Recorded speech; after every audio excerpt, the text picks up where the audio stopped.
बंदी छोड़ सतगुरु रामपाल जी परमेश्वर जी की जय हो।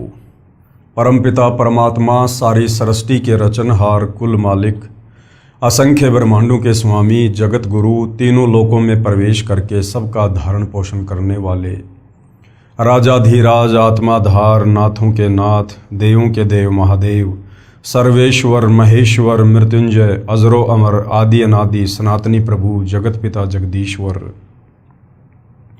श्री श्री 1008 की उपाधि के वास्तविक अधिकारी अकाल मूर्त शब्द स्वरूपी राम वासुदेव सर्वगतम ब्रह्म परम पूज्य प्रथम पूज्य परम संत परम पुरुष परम धनी परम दयालु सत्य कबीर हक्का कबीर अल्लाहु अकबर बाखबर अल्लाह ताला जगत के तारणहार जगत के मुक्तिदाता जगत के जगन्नाथ हारे के सहारे हिंदुओं के राम मुसलमानों के अल्लाह सिखों के वायुगुरु ईसाइयों के मसीह दया के सागर दयानिधि करुणा के सागर करुणानिधि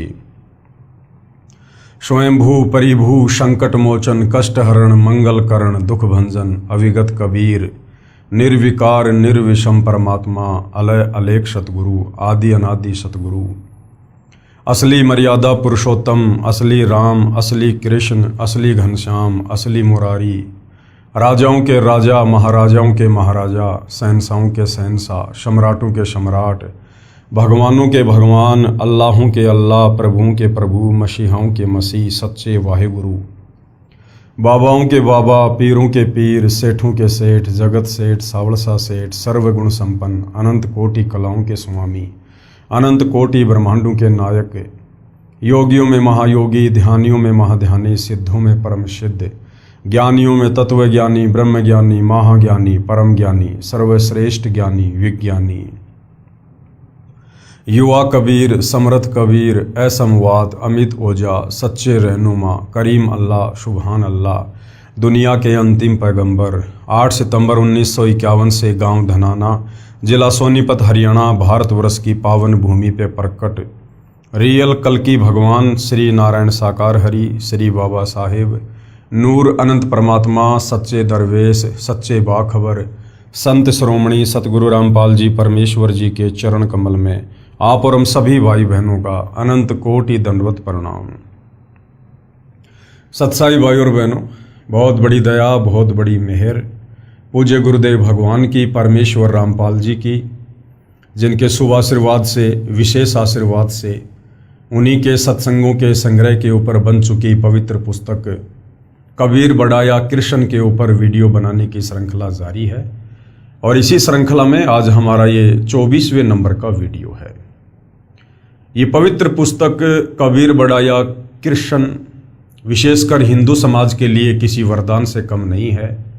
यदि आपने इस पवित्र आध्यात्मिक पुस्तक को धैर्यपूर्वक निष्पक्ष भाव से रुचि लेकर पढ़ लिया और समझ लिया तो सदियों से आपके मन में जो सवाल उठ रहे होंगे, जो जिज्ञासा अध्यात्म को जानने की आपके मन में उठ रही होगी, जिसका समाधान आज तक हमारे नादान धर्मगुरु तत्व ज्ञान के अभाव में नहीं कर पाए, आपकी उन तमाम शंकाओं का जिज्ञासाओं का समाधान होगा।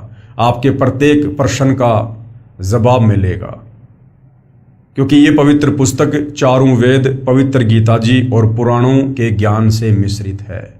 यानी तमाम हिंदू सदग्रंथों का सार निकालकर निष्कर्ष निकालकर परम पूज्य परमेश्वर सतगुरु रामपाल जी ने इस पवित्र पुस्तक कबीर बढ़ाया कृष्ण के अंदर डाल दिया है। यानी आपको बनी बनाई दवा मिल चुकी है। यदि आपको परमात्मा चाहिए, मोक्ष चाहिए, तो आपने इस पवित्र पुस्तक को पढ़ना पड़ेगा। सतगुरु रामपाल जी के द्वारा लिखित पवित्र पुस्तकों को पढ़े बिना, उनके द्वारा किए गए सत्संगों को सुने बिना आप मोक्ष तो छोड़िए, बहुत दूर की बात है, आप अध्यात्म के विषय में कै ख गै से भी परिचित नहीं हो सकते।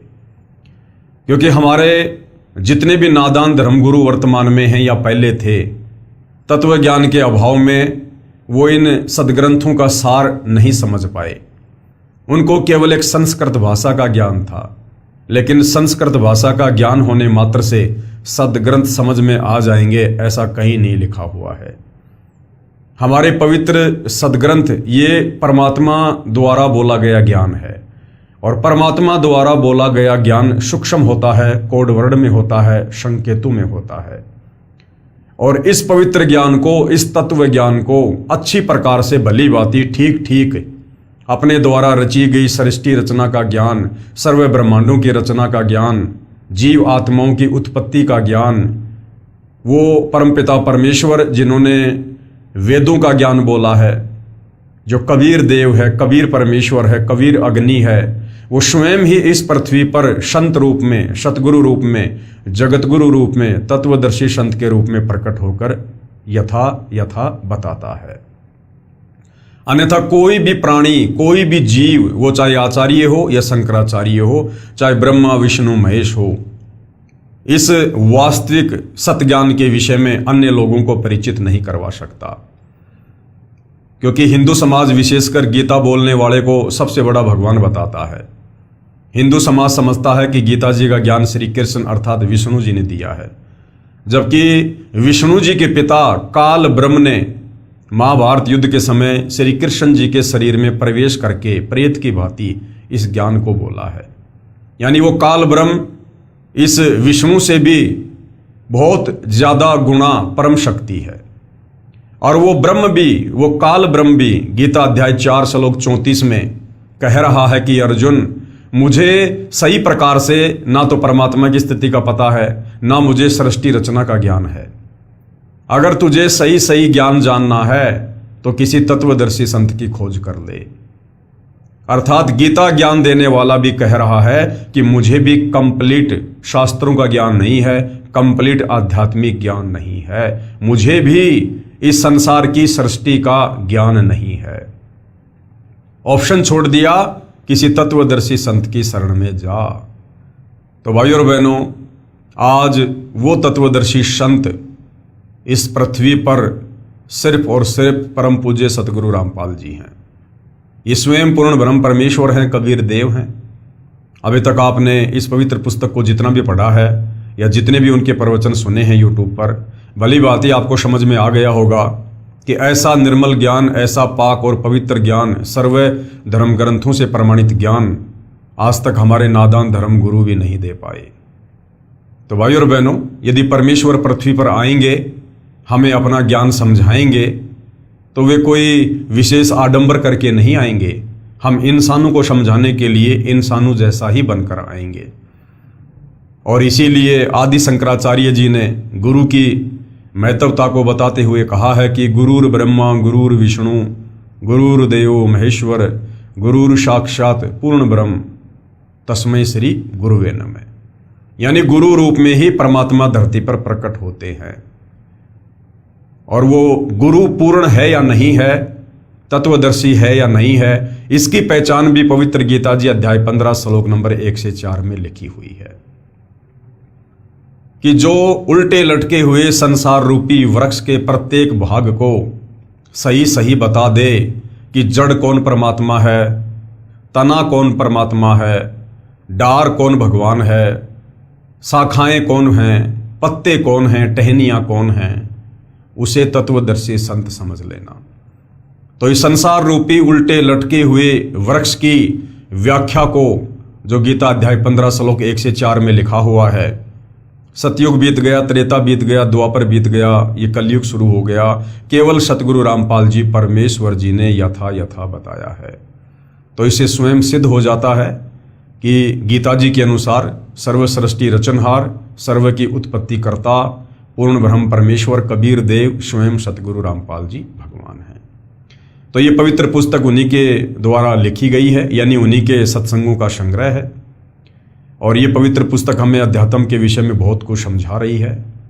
आज हमारा 24वें नंबर का वीडियो है और जो मुद्दा चल रहा है वो है जनता की अदालत में। और जनता की अदालत में जज खुद जनता है, क्योंकि वर्तमान में जनता शिक्षित है, एजुकेटेड है, अपनी आंखों से धर्मशास्त्रों को देखकर सच्चाई को जान सकती है, निर्णय कर सकती है। मुद्दा क्या चल रहा है? कबीर बढ़ाया Krishna, who is supreme God, सर्वशक्तिमान परमात्मा कौन है। जितने भी हिंदू धर्मगुरु हैं, आचार्य शंकराचार्य हैं, ये दावा कर रहे हैं जनता की अदालत में श्री कृष्ण उर्फ विष्णु की तरफ से उसके वकील बनकर कि यदि कोई पूर्ण परमात्मा है, कोई मोक्षदाता है, अजरो अमर अविनाशी है, तो केवल श्री कृष्ण उर्फ विष्णु जी हैं। दूसरी तरफ कबीर जी के वकील सतगुरु रामपाल जी ने यह क्लियर कर दिया जनता की अदालत में सर्व हिंदू धर्म ग्रंथों को दिखा दिखाकर कि सुप्रीम गॉड कबीर है, और वो कबीर वो कभी नहीं मरता है, वो अविनाशी है, वो किसी मां के गर्भ से जन्म नहीं लेता है। और शिक्षित जनता अपनी आंखों से कि कबीर ही पूर्ण परमात्मा है, अपने ही धर्म ग्रंथों से देख देख कर अब अध्यात्म से परिचित होती जा रही है, और अध्यात्म को और अच्छे से जानने के लिए सतगुरु रामपाल जी से तरह तरह के सवाल कर रही है, और सतगुरु रामपाल जी उनके प्रत्येक सवाल का प्रमाणित जवाब दे रहे हैं। उसी कड़ी में हम आगे बढ़ेंगे। जनता ने सवाल किया था कि श्री कृष्ण जी महाभारत युद्ध के समय अपने भांजे अभिमन्यु को क्यों नहीं बचा पाए, जबकि हमने सुना है कि श्री कृष्ण जी ने तो मोरध्वज के बेटे ताम्रध्वज को आरे से चिरवाकर फिर वापस जीवित कर दिया था। फिर महाभारत युद्ध के समय जब चक्रव्यूह में अभिमन्यु मारा गया, जो श्री कृष्ण जी का सगा भांजा था, सुभद्रा रो रही थी, अपने भाई श्री कृष्ण से प्रार्थना कर रही थी, अर्जुन रो रहा था, अपने साले श्री कृष्ण जी से प्रार्थना कर रहा था कि अपने भांजे को जीवित करो, आप तो सर्वशक्तिमान हो, तीनों लोकों के स्वामी हो, त्रिलोकीनाथ हो। लेकिन श्री कृष्ण जी अपने भांजे अभिमन्यु को जीवित नहीं कर पाए। तो जब जनता ने सतगुरु रामपाल जी से इस सवाल का जवाब जानना चाहा, तो सतगुरु रामपाल जी ने बताया कि जब इस प्राणी की श्वासें समाप्त हो जाती हैं, उसके बाद ये ब्रह्मा विष्णु महेश भी उसमें प्राण नहीं डाल सकते, और जब तक इस जीव में श्वास हैं तब तक ये कितनी बार उसको मार सकते हैं, तोड़ मरोड़ सकते हैं, पुनः जीवित कर सकते हैं।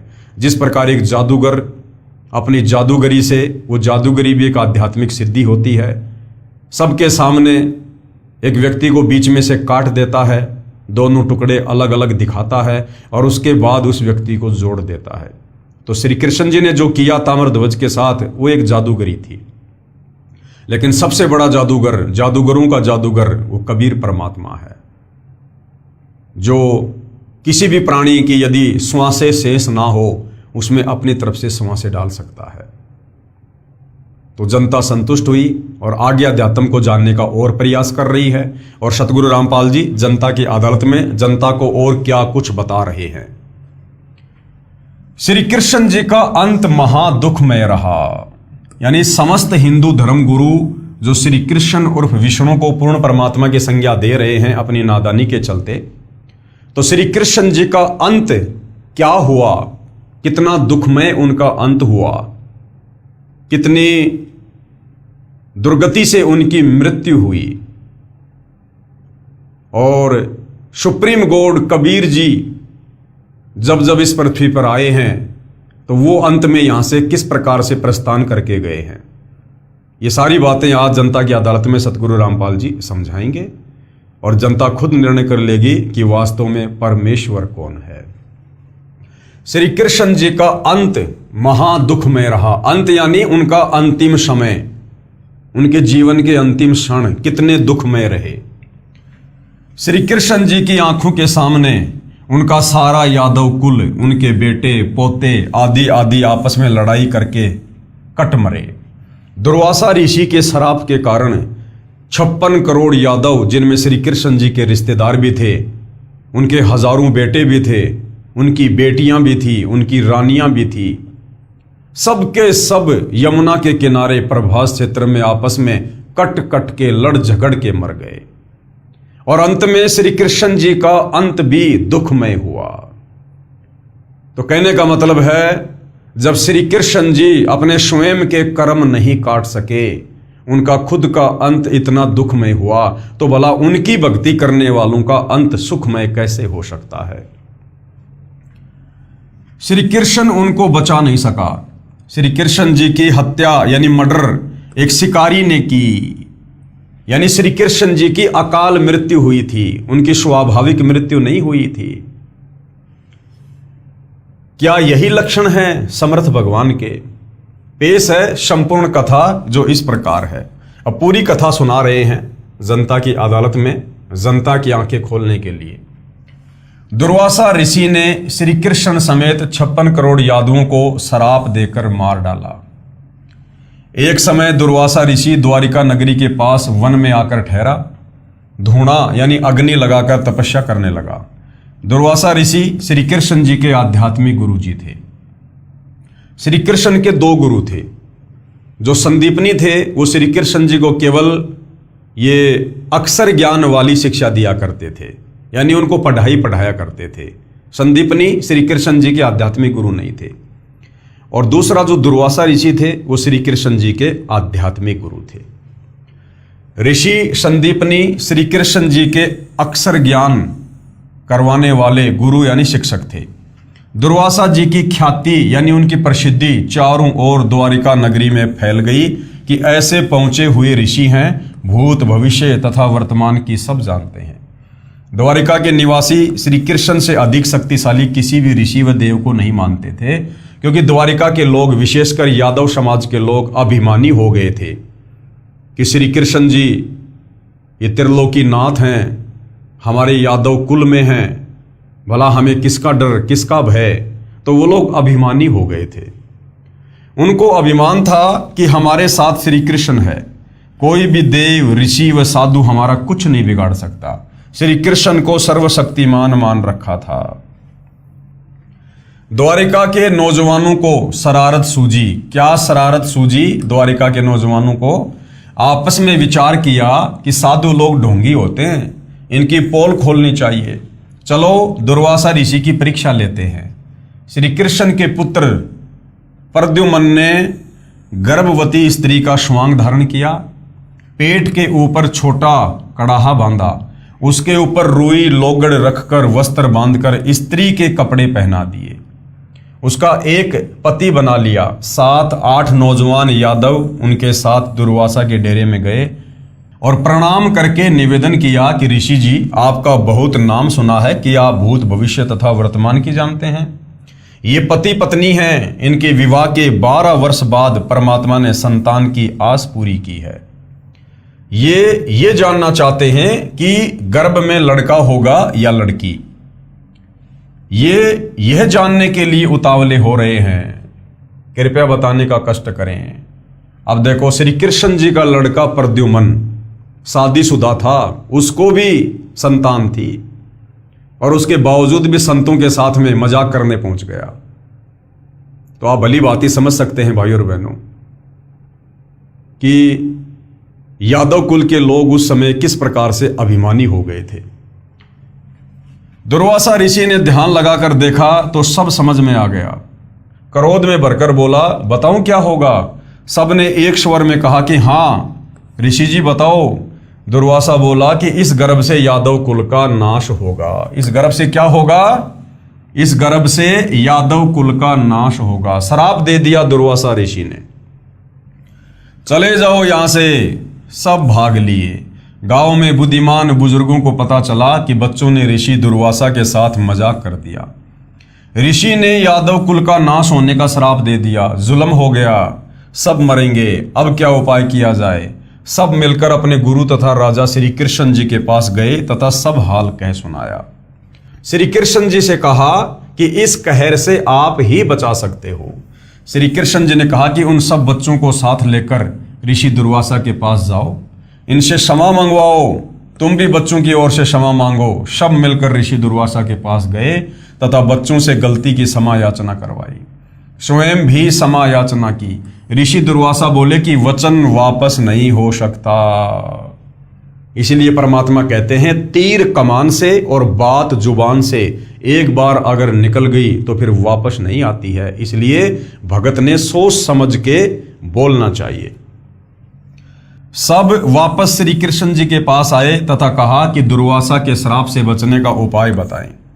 श्री कृष्ण जी ने कहा कि जो जो वस्तु गर्भ संवांग में प्रयोग की गई थी, वो कड़ाहा, रुई लोगड़ वगैरह, वो कपड़े वगैरह जो प्रद्युम्न अपने पेट के ऊपर बांध के गया था स्त्री का रूप बना के, तो श्री कृष्ण जी ने कहा कि जो जो वस्तु गर्भ स्वांग में प्रयोग की थी उनका नामो निशान मिटा दो, उन्हीं से अपने कुल का नाश होगा।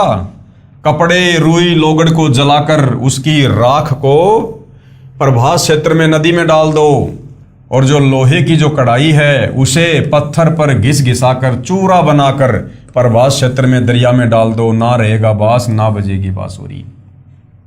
अब जनता की अदालत में सतगुरु रामपाल जी जनता की आंखें खोलना चाहते हैं कि यादव कुल के लोग बड़े विश्वास के साथ जो श्री कृष्ण जी को सर्वशक्तिमान परमात्मा मान चुके थे, वो दुर्वासा ऋषि के श्राप से बचने का उपाय जानने के लिए श्री कृष्ण जी के पास गए।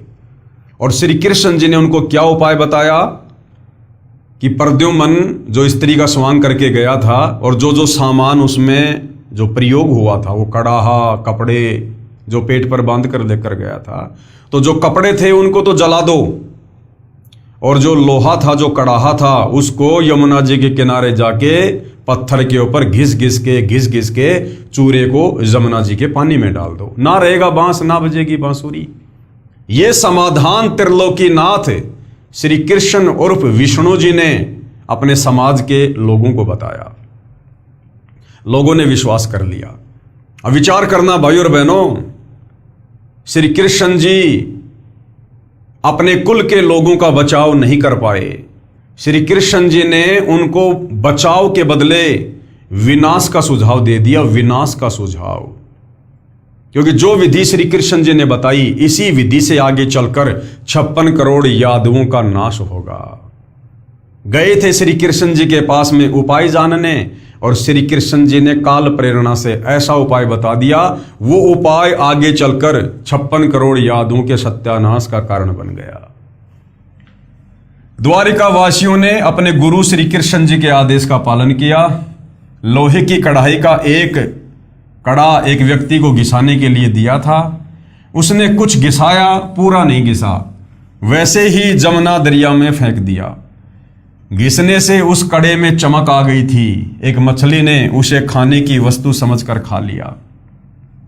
उस मछली को एक बालिया नाम के भील ने पकड़कर काटा तो कड़ा निकला। उसका लोहा पक्का था। बालिया ने उसे अपने तीर का आगे वाला हिस्सा विषाक्त बनवा लिया। विषाक्त यानी जहरीला बनवा लिया। कड़ाहे का जो लोहे का चूर्ण दरिया में डाला था, उसका तेज तीखे पत्तों वाला घास उग गया। पत्ते तलवार की तरह पहने थे। कपड़ों तथा रुई लोगड़ पुरानी रुई की राख का भी घास उग गया। कुछ वर्षों के बाद दुर्वासा के श्राप के कारण द्वारिका में अनहोनी घटनाएं होने लगी। आपसी झगड़े होने लगे, एक दूसरे को छोटी छोटी बात पर मारने लगे। सारी द्वारिका में उपद्रव होने लगे। द्वारिका नगरी के बड़े सयाने लोग मिलकर श्री कृष्ण जी के पास गए। फिर से द्वारिका के लोग श्री कृष्ण जी के पास गए, जबकि श्री कृष्ण जी तो पहले समाधान बता चुके थे, लेकिन श्री कृष्ण जी का समाधान बिल्कुल काम नहीं आया। दुर्वासा ऋषि का श्राप ज्यादा प्रबल और त्रिलोकीनाथ श्री कृष्ण जी का समाधान कमजोर पड़ गया। तो द्वारिका के लोग एक बार फिर से समाधान जानने के लिए श्री कृष्ण जी के पास गए तथा दुख बताया कि नगरी में किसी को किसी का बोल ही अच्छा नहीं लग रहा। बिना बात के मरने मारने को तैयार हो जाते हैं। छोटे बड़े की शर्म नहीं रही। क्या कारण है तथा यह कैसे शांत होगा? श्री कृष्ण जी ने बताया कि ऋषि दुर्वासा के श्राप के कारण यह हो रहा है। अरे भाई, आपने तो पहले समाधान बता दिया था। आप तो त्रिलोकीनाथ हैं, आपके द्वारा बताया गया समाधान फैल कैसे हो गया? दुर्वासा ऋषि का श्राप तो नष्ट हो जाना चाहिए था, लेकिन नहीं हुआ। फिर से क्या कह रहे हैं श्री कृष्ण जी, इसका समाधान सुनो। दूसरा समाधान बता रहे हैं, नगरी के सभी नर यानी छोटे नवजात लड़के सहित यादव प्रभास क्षेत्र में उसी स्थान पर यमुना नदी में स्नान करो जिस स्थान पर कड़ाही का चूर्ण डाला था।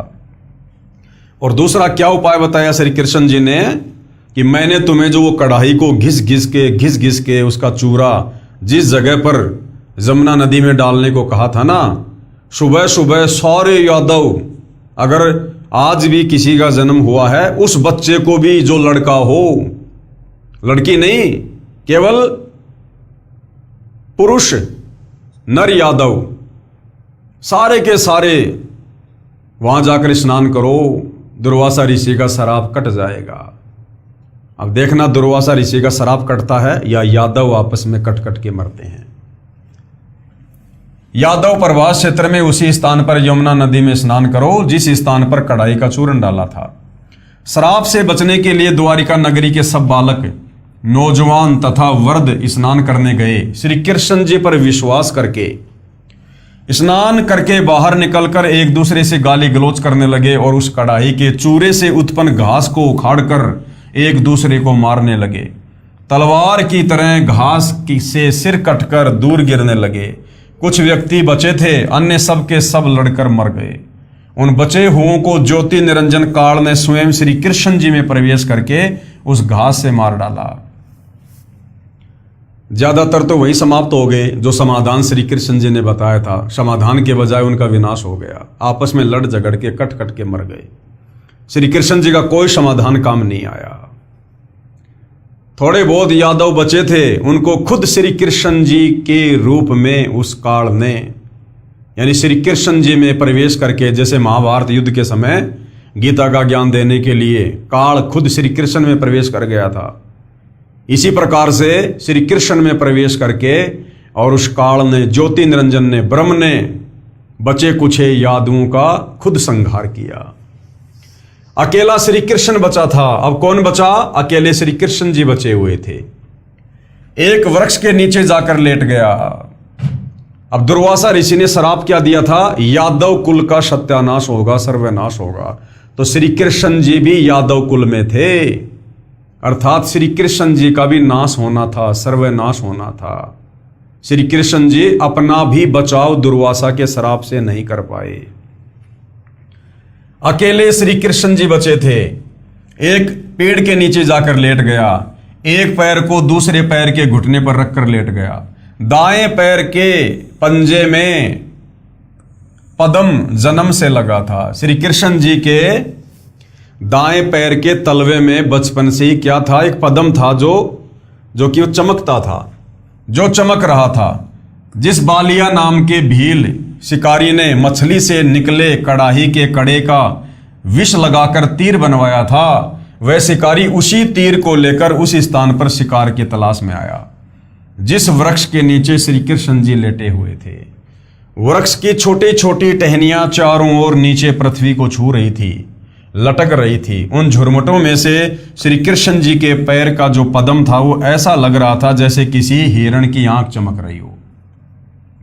शिकारी बालिया ने आओ देखा ना ताव, उस चमक पर तीर दे मारा। बालिया ने देखा ये कोई हिरण की आंख है जो चमक रही है, और सारा दिन हो गया था, शिकार उसको मिला नहीं।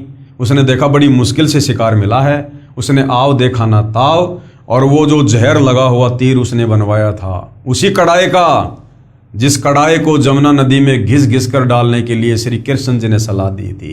यानी श्री कृष्ण जी ने यादव कुल के सर्वनाश की सलाह दी और अपने खुद के सर्वनाश की, अपनी खुद की मृत्यु की सलाह दी।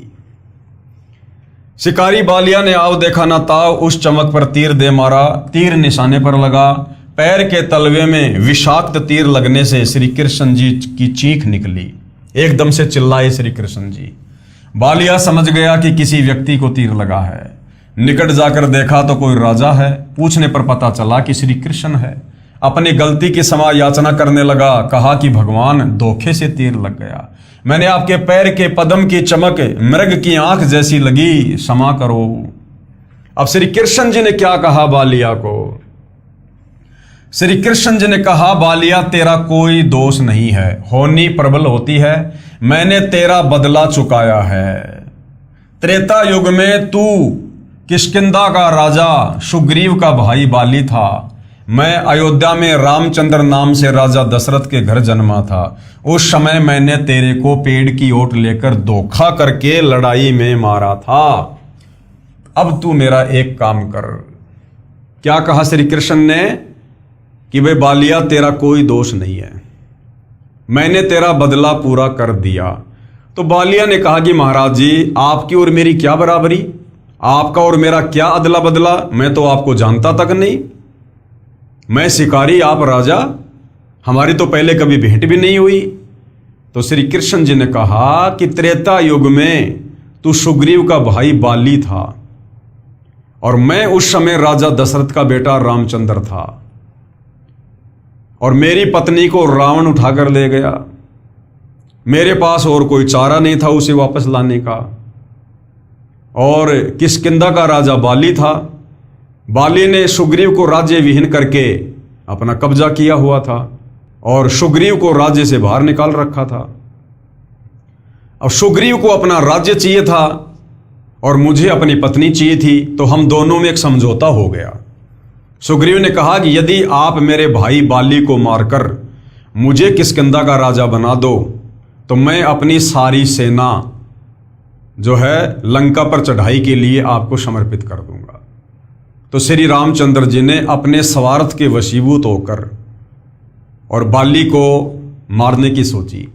तो सुग्रीव ने कहा कि वो ऐसे नहीं मरने वाला है महाराज, ऐसे मरने वाला होता तो मैं ही मार देता। उसको एक श्राप मिला हुआ है ब्रह्मा जी की तरफ से। क्या श्राप है? यदि कोई बाली के आमने सामने होकर लड़ाई लड़ेगा तो सामने वाले की आदि शक्ति बाली के अंदर आ जाएगी, और बाली की खुद की शक्ति है ही। इसलिए आमने सामने की लड़ाई में आप बाली को कभी नहीं हरा पाओगे। अंत में श्री रामचंद्र जी ने धोखे का सहारा लिया और एक पेड़ की ओट लेकर और तीर से धोखे से बाली का वध किया। जब बाली को तीर लगा, बाली जमीन पर गिरा, तो बाली ने कहा कि आप कौन हो? मैं तो आपको जानता भी नहीं। हम दोनों भाइयों की आपस की लड़ाई थी, आप बीच में क्यों आए? मुझे धोखे से क्यों मारा? इसका बदला मुझे कब दोगे? तो श्री रामचंद्र जी ने कहा कि मैं इसका बदला आपको द्वापर युग में दूंगा। उस समय मैं अपना बदला चुकाने के लिए श्री कृष्ण रूप में आऊंगा और आप उस समय एक बालिया नाम के शिकारी होंगे, और उस समय आप भी मुझे इसी प्रकार धोखे से तीर मारकर अपना बदला पूरा करेंगे। तो बालिया सारी बात समझ गया। अब समझना भाई और बहनों, आप और हमने है, हम हिंदुओं ने है। हम श्री कृष्ण उर्फ विष्णु को पूर्ण परमात्मा मानकर पूज रहे थे।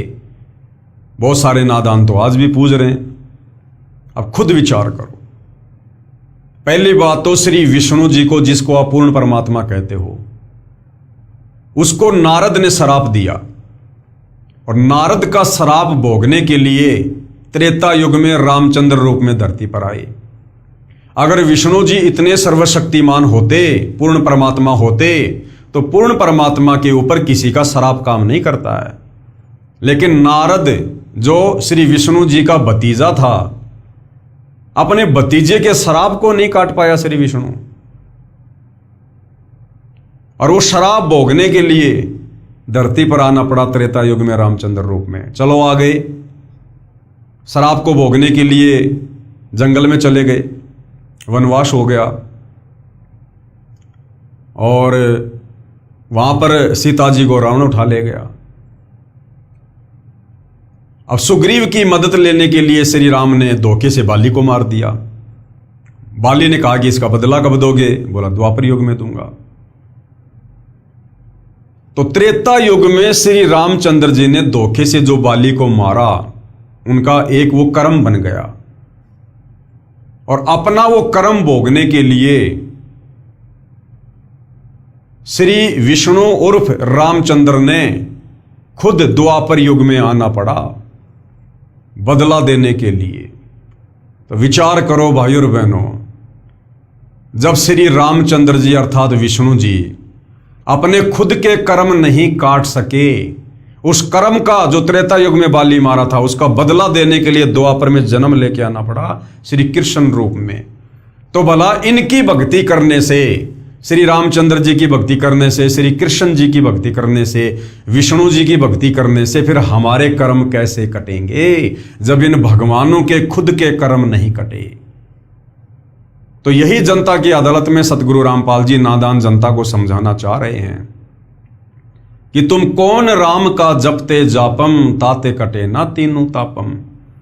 ये तुम्हारे भगवान भी, ब्रह्मा विष्णु महेश भी, राम और श्री कृष्ण भी अपने कर्म नहीं काट सके, तो इनकी भक्ति करने से तुम्हारे कर्म कैसे कटेंगे? कर्म काटने वाला एक ही परमात्मा है, कबीर देव। कैसे भी कर्म हो, यदि हम जब वह कबीर परमात्मा धरती पर तत्वदर्शी संत रूप में आता है, यदि उस समय हम उनकी शरण में आ जाएं, उनके बताए अनुसार सत भक्ति करें, मर्यादा में रहें, तो चाहे कैसे भी कर्म हमने पूर्व जन्मों में क्यों ना किए हों, कितने संचित कर्म क्यों ना हो, पहाड़ जैसा ढेर क्यों ना लग रहा हो, वो परमेश्वर अपने सच्चे नाम से, अपने आशीर्वाद से उन सबको जलाकर राख कर देता है।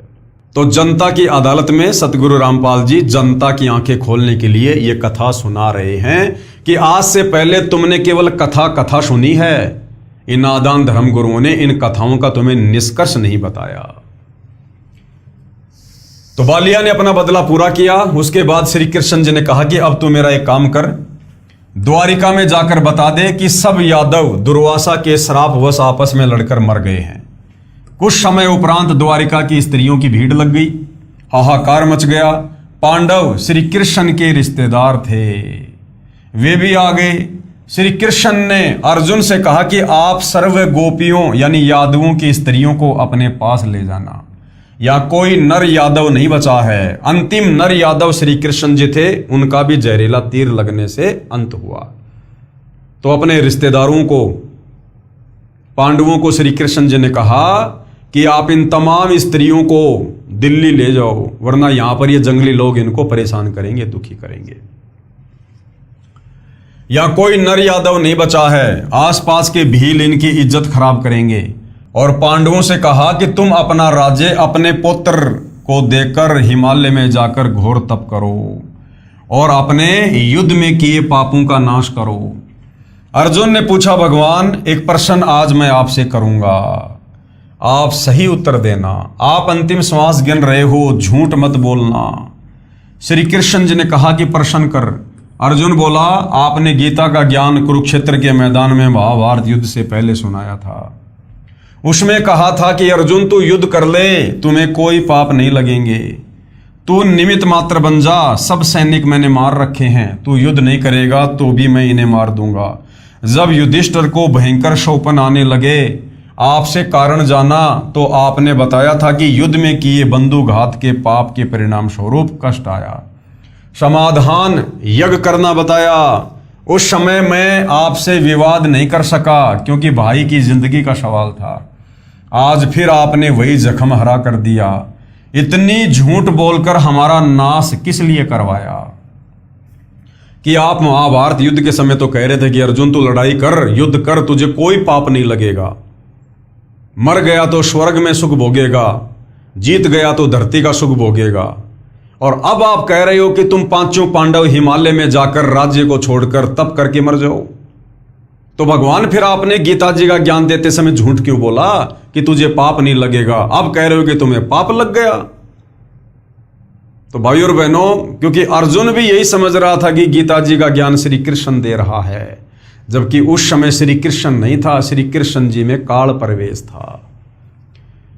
अर्जुन ने कहा, कौन से जन्म का बदला लिया है? श्री कृष्ण जी ने कहा, अर्जुन तुम मेरे अजीज हो, यानी तुम मेरे प्रिय हो, होनहार बलवान होती है। गीता में क्या कहा उसका मुझे कोई ज्ञान नहीं, आप मेरी आज्ञा का पालन करो। यह कहकर श्री कृष्ण जी मर गए। पांचों पांडवों व साथ गए नौकरों ने मिलकर सब यादवों का अंतिम संस्कार किया। कुछ के शव दरिया में प्रवाह कर दिए।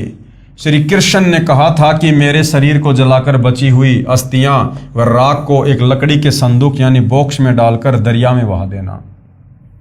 पांडवों ने वैसा ही किया। वो संदूक समुद्र में चला गया, फिर उड़ीसा प्रांत के अंदर जगन्नाथपुरी के पास बहता हुआ चला गया। उड़ीसा के राजा इंद्रदमन को स्वप्न में श्री कृष्ण ने दर्शन देकर कहा कि एक संदूक समुद्र में इस स्थान पर है, उसमें मेरे शरीर की अस्थियां तथा राख हैं, उसको निकालकर उसी किनारे पर उन अस्थियों हड्डियों को जमीन में दबाकर उस पर एक सुंदर मंदिर बनवा दे। ऐसा किया गया, जो जगन्नाथ नाम से मंदिर प्रसिद्ध है। सब यादवों का अंतिम संस्कार करके 4 पांडव पहले ही चले गए। अर्जुन को गोपियों को लेकर आने को छोड़ गए। अर्जुन के पास वही गांडीव धनुष था जिससे लड़ाई करके महाभारत में जीत प्राप्त की थी। अर्जुन द्वारिका की सर्व स्त्रियों को बैलगाड़ियों में बैठाकर इंद्रप्रस्थ यानी दिल्ली के लिए चल पड़ा। रास्ते में भीलों ने अर्जुन को घेर लिया। अर्जुन को पीटा, गोपियों को लूटा, कुछ स्त्रियों को भी भील उठा ले गए। अर्जुन कुछ नहीं कर सका, धनुष उठा भी नहीं सका। तब अर्जुन ने कहा था कि श्री कृष्ण नाश करना था, युद्ध में पाप करवाने के लिए तो बल दे दिया, लाखों योद्धा इसी गांडीव धनुष से मार गिराए, कोई मेरे सामने टिकने वाला नहीं था। आज वही अर्जुन है, वही धनुष है, मैं खड़ा खड़ा कांप रहा हूं। श्री कृष्ण जालिम था, धोखेबाज था, अर्जुन कह रहा है मनी मन में। कबीर परमेश्वर जी हमें समझाते हैं कि ये जुल्म श्री कृष्ण ने नहीं किया। अब जनता की अदालत में सतगुरु रामपाल जी बता रहे हैं कि वो जुल्म श्री कृष्ण ने नहीं किया, वो जुल्म श्री कृष्ण जी के शरीर में प्रवेश करके इस काल ने किया, ज्योति निरंजन यानी काल ब्रह्म ने किया है। श्री कृष्ण का जीवन देख लो। श्री कृष्ण अपने कुल को मथुरा से लेकर जान बचाकर द्वारिका आया। द्वारिका में उनकी आंखों के सामने सब यादव कुल नष्ट हो गया। श्री कृष्ण का बेटा मर गया, पोता मर गया। श्री कृष्ण के 10,000 पुत्र थे, सब मारे गए। रावण की तरह सर्वकुल नष्ट हो गया, स्वयं बेमौत मरा। उसके कुल की स्त्रियों की दुर्गति भिलोने की, जबरदस्ती उठा ले गए, उनकी इज्जत खराब की, नरक का जीवन जीने के लिए मजबूर हुई। उसी श्री कृष्ण की पूजा करके जो सुख शांति की आशा करता है उसमें कितनी बुद्धि है, इस घटना से पता चलता है। दुर्वासा ऋषि के श्राप के कारण श्री कृष्ण जी का पूरा यादव कुल समाज नष्ट हो गया। उनके 10,000 बेटे आपस में लड़ झगड़ के कट कट के मर गए। उनकी स्त्रियां मर गई श्राप के कारण। श्री कृष्ण की वो खूब पूजा किया करते थे, अपना भगवान कहा करते थे। श्री कृष्ण से ऊपर किसी को नहीं माना करते थे। और उसी श्री कृष्ण जी की सलाह ने पूरे यादव कुल का 56 करोड़ यादवों का सत्यानाश करवा दिया। तो भाई वर्तमान में जो श्री कृष्ण जी के पुजारी हैं, श्री रामचंद्र जी के पुजारी हैं, ब्रह्मा विष्णु महेश के पुजारी हैं, जो इनको पूर्ण परमात्मा मानकर शास्त्र विरुद्ध साधना कर रहे हैं, भाई आपका क्या ठिकाना होगा? लक 84 योनि तैयार हैं। सारांश दे रहे हैं, श्री कृष्ण दुर्वासा के श्राप से स्वयं तथा अपने कुल की रक्षा नहीं कर सका, तो क्या आपकी यानी श्री कृष्ण की भक्ति करने वालों की रक्षा करेगा? कभी नहीं। श्री कृष्ण ने श्राप से बचाव का उपाय बताया कि कढ़ाई को घिसकर चूरा बनाकर दरिया में डाल दो। क्या श्री कृष्ण जी को नहीं पता था कि वो कढ़ाई का चूरा, वो कढ़ाई का एक वो हत्था तेरे भी विनाश का कारण बनेगा? अर्थात श्री कृष्ण जी तो अंतर्यामी भी नहीं थे, अंतर्यामी भी। अगर अंतर्यामी होते, भूत भविष्य की जानने वाले होते, तो कभी भी ये सलाह नहीं देते। अंतर्यामी होते तो देख लेते कि ये जो कढ़ाई है इसको घिसेंगे, पूरी नहीं घिसी जाएगी, उसका जो पकड़ने का हत्था है उसको दरिया में डाल दिया जाएगा, फिर उसको एक मछली निकल जाएगी, मछली को एक शिकारी पकड़ लेगा, फिर वो मछली को चीरेगा, उसमें से वो लोहा निकलेगा, उसका जहर बुझा हुआ तीर बनवाएगा और फिर वही तीर मेरे पैर में मारेगा। तो श्री कृष्ण जी तो अंतर्यामी भी नहीं थे। श्री कृष्ण ने श्राप से बचाव का उपाय बताया कि कढ़ाई को घिसकर चूरा बनाकर दरिया में डाल दो, और वैसा ही किया गया। फिर भी श्राप ने प्रभाव दिखाया। फिर श्राप से बचने का अन्य उपाय बताया कि यमुना दरिया में जाकर स्नान करो, श्राप असर नहीं करेगा। स्नान करने गए थे, श्राप नाश करवाने वाले यादवों का ही नाश हो गया। श्राप का कष्ट 3 ताप के कारण आता है। संत गरीबदास जी ने कहा है, गरीब तुम कौन राम का जपते जापम, ताते कटे ना तीनों तापम। राम यानी भगवान परमात्मा, कि तुम किस भगवान का नाम जाप करते हो, तुम किसकी भक्ति साधना करते हो, जिसकी भक्ति साधना करते करते तुम्हारे 3 तापों के कष्ट भी नष्ट नहीं हो रहे। तो ये जो सर्व यादवों का जो नाश हुआ दुर्वासा के श्राप के कारण, ये 3 ताप में से एक ताप में आता है। और श्री कृष्ण जी उस एक ताप से भी अपने कुल को नहीं बचा पाए। तो वर्तमान वाले श्री कृष्ण जी के पुजारी तो उनके लगते क्या हैं जब वो अपने पुत्रों तक को नहीं बचा पाए। अर्थात तुम किस भगवान का जाप करते हो, भक्ति करते हो, जिससे तुम्हारे 3 ताप भी समाप्त नहीं होते। गरीब सतगुरु जो चावे सो करही, 14 कोटि दूत यम डरही, ओत भूत जम त्रास निवारे, चित्रगुप्त के कागज फाड़े। और कबीर परमात्मा क्या कर सकते हैं? कबीर परमेश्वर वो कर सकते हैं जो सृष्टि में कोई नहीं कर सकता। सर्व के दुख निवारण कर सकते हैं। कितना भी भयंकर किसी भी जन्म में किसी को किसी देव का या ऋषि का श्राप लगा हुआ हो, उसको भी कबीर परमेश्वर जब सतगुरु रूप में धरती पर आते हैं और यदि कोई उनकी शरण में आ जाता है तो उस ताप को भी वो बेअसर कर देते हैं, नष्ट कर देते हैं। सतगुरु जो चावे सो करही, 14 कोटि दूत यम डरही। ऊत भूत जम त्रास निवारे, चित्रगुप्त के कागज फाड़े। गरीब जम जोरा जासे डरे और मिटे कर्म के लेख, सतगुरु पुरुष कबीर है कुल के सतगुरु एक। गरीब सब पदवी के मूल हैं, शकल सिद्धि हैं तीर। दास गरीब सत्य पुरुष भजो, अविगत कला कबीर। अर्थात सतगुरु कबीर जी पूर्ण परमात्मा हैं। वे 3 ताप तो क्या सर्व पापों का नाश कर देते हैं। जो चाहे सो कर सकते हैं। पाप कर्मों के लेख मिटा देते हैं। उनसे 14 करोड़ जो यम के दूत हैं वे भी भय मानते हैं यानी डरते हैं। जम यानी यमराज और जोरा यानी मृत्यु जिससे डरते हैं वे सतगुरु कबीर जी हैं। कुल के यानी सबके, पूरी सृष्टि के एकमात्र सतगुरु यानी यथार्थ आध्यात्मिक ज्ञान देने वाले हैं। सत्य पुरुष यानी अविनाशी परमात्मा समर्थ हैं। सब पदवियों के योग्य वही हैं। जैसे परमात्मा पदवी, बंदी छोड़ की पदवी, कवि की पदवी, सृजनहार की पदवी, पालनहार की पदवी आदि आदि सब पदवी के मूल हैं। सब सिद्धियां उन्हीं के पास हैं। उस सत्य पुरुष यानी कबीर परमात्मा के अवतार कबीर जी हैं। उस सत्य पुरुष के अवतार कबीर जी हैं यानी उस सत्य पुरुष स्वयं ही अवतार रूप में धरती पर प्रकट होते हैं। उस सत्य पुरुष की भक्ति करो। गरीब हम सुल्तानी नानक तारे, दादू को उपदेश दिया और जाति जुलाहा भेद न पाया, काशी माए कबीर हुआ। अर्थात संत गरीबदास जी ने स्पष्ट किया है कि कबीर कौन है। बताया है कि हम सब यानी मैं, कौन कह रहे हैं गरीबदास जी, कि मैं, नानक जी और दादू जी इब्राहिम आदम सुल्तान भगत जी को तारा यानी पार किया, जो काशी वाले जुलाही जाति वाले कबीर हैं। यानी 650 साल पहले सत्य पुरुष कबीर परमात्मा बनारस के काशी में 120 वर्ष तक लीला में जीवन जी के गए और एक गरीब परिवार में, एक झोपड़ी में, एक जुलाहे के घर में परमेश्वर ने लीला की, जिस कारण से उनको कबीर जुलाहा भी कहा जाता है। उनका भेद किसी को नहीं मिला यानी उनको पहचान नहीं सके कि ये समर्थ सृजनहार हैं। संत गरीबदास जी ने निष्कर्ष निकाला है कि गरीब दुर्वासा कोपे तहां यानी दुर्वासा जब क्रोधित हुआ, शराप दे दिया उसने क्रोध में अंधा होके। समझ न आई नीच यानी दुर्वासा को, श्री कृष्ण जी के गुरु को गरीबदास जी ने नीच व्यक्ति की संज्ञा दी है। यानी ऐसा तो आम व्यक्ति भी नहीं करता। क्या हुआ यदि बच्चों ने कोई गलती कर दी, मजाक कर दिया तो इतना भयंकर शराप दिया जाता है क्या? दुर्वासा को हम संत की श्रेणी में भी नहीं ले सकते।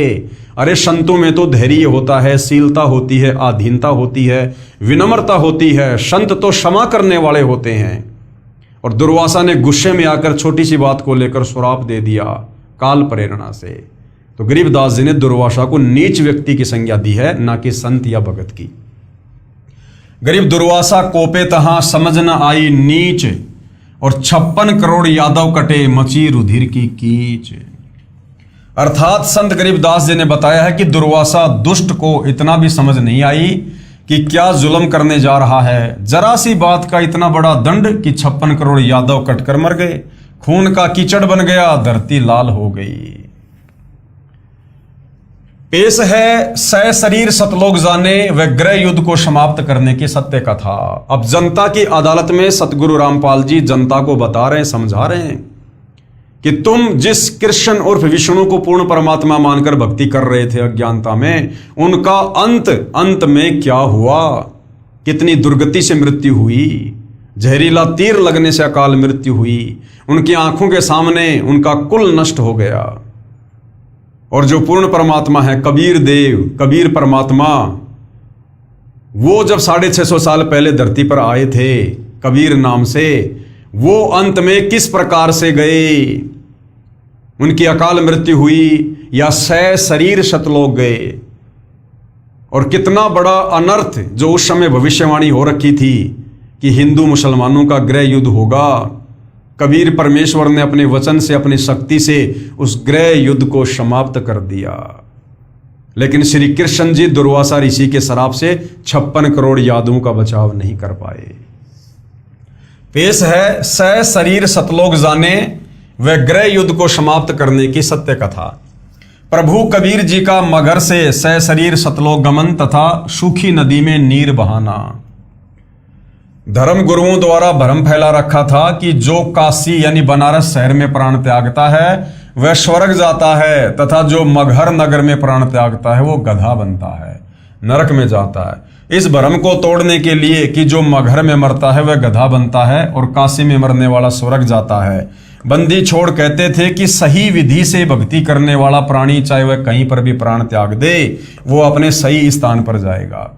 उन अज्ञानियों का भ्रम निवारण करने के लिए कबीर साहिब ने कहा कि मैं मगहर में मरूंगा और सभी ज्योतिषी वाले देख लेना कि मैं कहां जाऊंगा, नरक में जाऊंगा या स्वर्ग से भी ऊपर सतलोक में जाऊंगा। कबीर साहिब ने काशी से मगहर के लिए प्रस्थान किया। वीर सिंह बघेला और बिजली खान पठान ये दोनों ही सतगुरु के शिष्य थे। वीर सिंह ने अपनी सेना साथ ले ली कि कबीर साहिब वहां पर अपना शरीर छोड़ेंगे, उस शरीर को लेकर हम काशी में हिंदू रीति से अंतिम संस्कार करेंगे।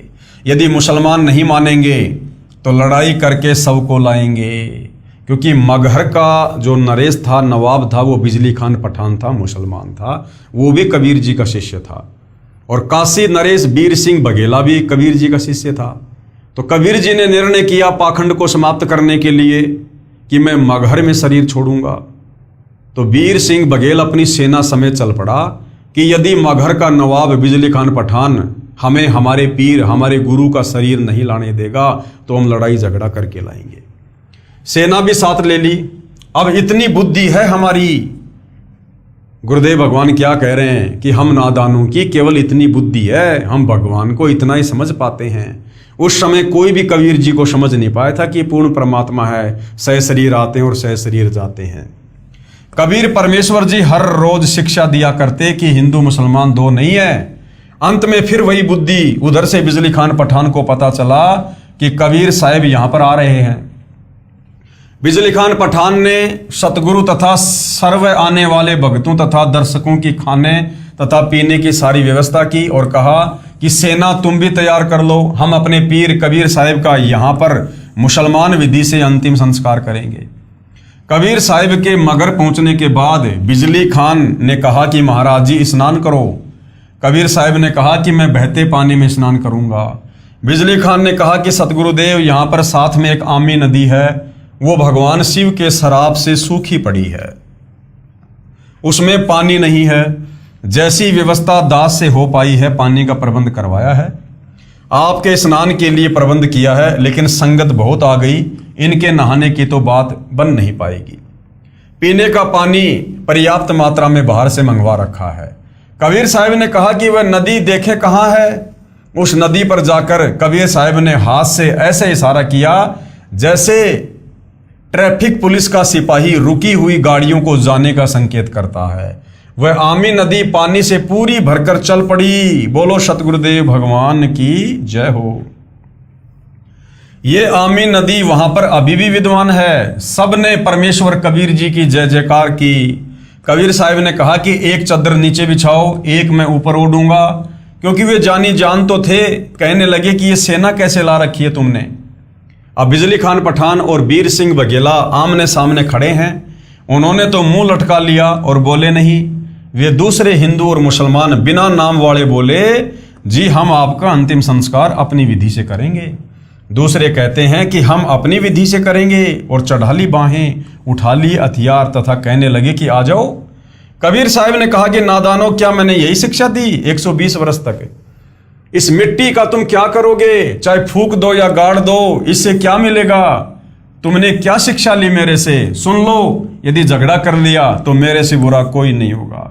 वे जानते थे कि ये कबीर साहिब परम शक्ति युक्त हैं, यदि कुछ कह दिया तो बात बिगड़ जाएगी। शांत हो गए, पर मन में यही था कि शरीर छोड़ने दो, हमने तो वही करना है। वे तो जानी जान थे। कौन? कबीर परमात्मा। उस दिन गृह युद्ध शुरू हो जाता, सत्यानाश हो जाता, क्योंकि भविष्यवाणियां पहले ही हो चुकी थी कि ऐसे ऐसे उस समय भारत में हिंदू मुसलमानों का गृह युद्ध होगा, करोड़ों लोग मारे जाएंगे। यदि साहिब अपनी कृपया नहीं बख्शते, कबीर साहिब ने कहा कि एक काम कर लेना, तुम मेरे शरीर को आधा आधा काट लेना, परंतु लड़ना मत। ये मेरा अंतिम आदेश सुन लो और मानो। इसमें जो वस्तु मिले उसको आधा आधा कर लेना। महीना माघ, शुक्ल पक्ष, तिथि एकादशी, विक्रमी संवत 1575, 1575 सन 1518 को कबीर साहिब ने एक चद्दर नीचे बिछाई और एक ऊपर ओढ़ ली। कुछ फूल कबीर साहिब के नीचे वाली चद्दर पर 2 इंच मोटाई में बिछा दिए। थोड़ी सी देर में आकाशवाणी हुई कि मैं तो जा रहा हूं शतलोक में, स्वर्ग से भी ऊपर। देख लो चद्दर उठाकर, इसमें कोई शव नहीं है। जो वस्तु है वो आधी आधी ले लेना, परंतु लड़ना नहीं। जब चद्दर उठाई तो सुगंधित फूलों का ढेर शव के समान ऊंचा मिला। बोलो सतगुरुदेव भगवान की जय हो। वीर सिंह देव बघेल और बिजली खान पठान एक दूसरे के सीने से लगकर ऐसे रोने लगे जैसे कि बच्चों की मां मर जाती है। फिर तो वहां पर रुदन मच गया। हिंदू और मुसलमानों का प्यार सदा के लिए अटूट बन गया। यानी कबीर परमेश्वर की समर्थता बताई जा रही है जनता की अदालत में जनता को, कि तुम्हारे श्री कृष्ण जी ने मरते मरते भी अपने 56 करोड़ यादों का सत्यानाश करवा दिया। उस विनाश को रोक नहीं सके, दुर्वासा के शराप को नष्ट नहीं कर सके, और खुद की भी दुर्गति से मृत्यु हुई जहरीले तीर से। और कबीर परमात्मा शरीर शतलोक गए, उनका शव फूलों में तब्दील हो गया। और भविष्यवाणी के अनुसार उस समय उस दिन हिंदू मुसलमानों का गृह युद्ध होना था, करोड़ों लोग मरने थे।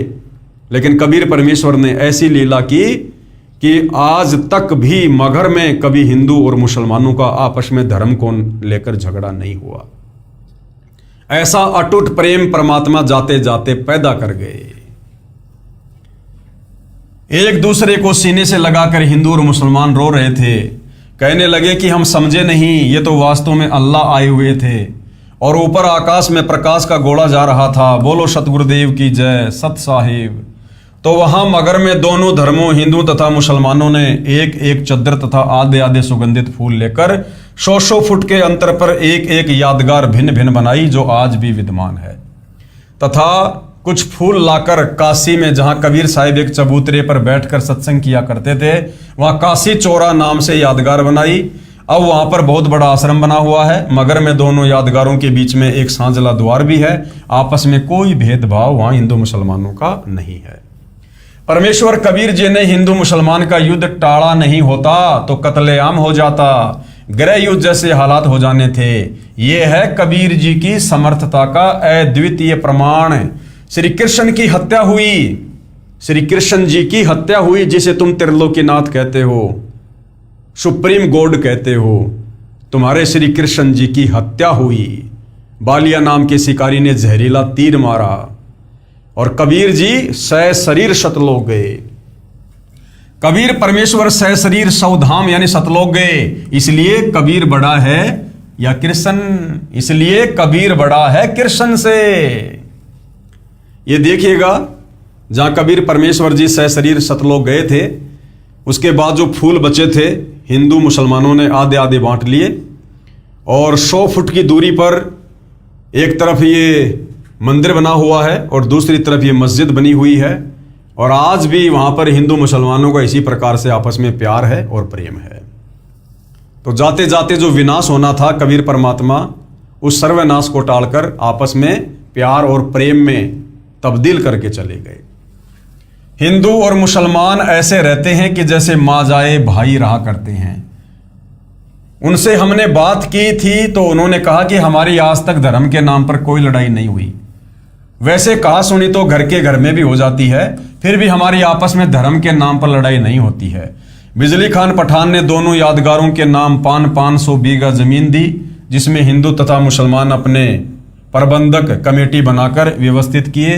ये दास यानी गुरुदेव अपने लिए कह रहे हैं कि मैं भी अपने सैकड़ों सेवकों सहित 3 बार इस ऐतिहासिक धार्मिक स्थल को देखकर आ चुका हूं। वहां जाकर ऐसा लगता है जैसे हमने सच्चाई का खजाना प्राप्त हो गया हो। बोलो सतगुरुदेव की जय। अब आगे भाइयों और बहनों, जनता की अदालत में अध्यात्म में बढ़ चढ़कर रुचि लेते हुए जनता जो शिक्षित है अपनी आंखों से सर्व धर्मशास्त्रों को देखकर और जो कथाएं हम दिन रात सुना करते थे, अब उन कथाओं का मर्म समझकर कबीर जी के वकील सतगुरु रामपाल जी से सवाल कर रही है। और सतगुरु रामपाल जी प्रत्येक सवाल का प्रमाणित जवाब निष्कर्ष निकाल कर दे रहे हैं। आगे जनता की अदालत में जनता ने क्या सवाल किया, जो साधना हम पहले कर रहे हैं क्या वह त्यागनी पड़ेगी। अब जनता को यह तो समझ में आ गया कि भाई संत रामपाल जी जो बातें बता रहे हैं बिल्कुल सोआने की हैं, ये तो इनमें तो कोई मीनमेख नहीं है। यही कथाएं हम पढ़ा करते थे, लेकिन हमारे गुरु हमारे को निष्कर्ष निकाल कर नहीं दे पाए, जिस कारण से हम अध्यात्म में कोई उपलब्धि प्राप्त नहीं कर पाए। तो अब जनता क्या कह रही है कि जी कबीर जी वाली भक्ति करने के लिए क्या हमने हमारी पहले वाली भक्ति साधना छोड़नी पड़ेगी, त्यागनी पड़ेगी? क्या इन देवी देवताओं की पूजा छोड़नी पड़ेगी? ये सवाल अब जनता कबीर जी के वकील सतगुरु रामपाल जी से कर रही है, क्योंकि अब जनता सर्व प्रमाणों को देखकर, इन भगवानों की वास्तविक स्थिति को देखकर अब शास्त्र अनुकूल सत भक्ति करना चाहती है और अपनी आत्मा का कल्याण चाहती है। तो भाई और बहनों, इस सवाल का सतगुरु रामपाल जी क्या जवाब देंगे और किन किन शास्त्रों से क्या क्या प्रमाण दिखाएंगे, इस विषय में हम अगले एपिसोड में चर्चा करेंगे। तब तक हम परमपिता परमेश्वर सतगुरु रामपाल जी भगवान से आज्ञा लेते हैं, अनुमति लेते हैं। कल उनकी सेवा में फिर हाजिर होंगे। तब तक परमेश्वर हम सबको आशीर्वाद दे, सद्बुद्धि दे। बंदी छोड़ सतगुरु रामपाल जी परमेश्वर जी की जय हो।